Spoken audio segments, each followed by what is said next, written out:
Well, the whole thing sounds so romantic to the average person. I think they close their eyes and they envision sailing smoothly across glass water, sipping a cocktail with, maybe some music in the background. But can you give us some perspective of what it's really like living on a boat in the blue water out there in the middle of nowhere, no land to be seen? What's a day to day look like for you and your husband?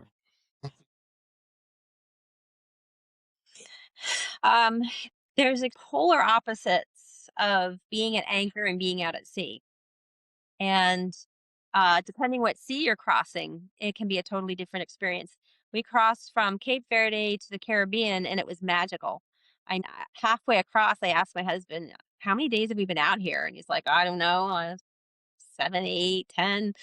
And our whole days were set by the sunrise and sunset. And it was just for the first time in my life, I understood those crazy old men who always said, "I can't stand being on land. I got to get back out to sea." And I always felt like disenfranchised when I got out there in the middle of the sea, like I'm far away from everything. And if anything goes wrong, we're in trouble. And for the first time, it was such a beautiful passage that I understood this is my home. I'm in the middle of the ocean, but the ocean is my home. And I was so happy to be there. Now, contrast that with crossing the Pacific, which we just did. It was a total nightmare.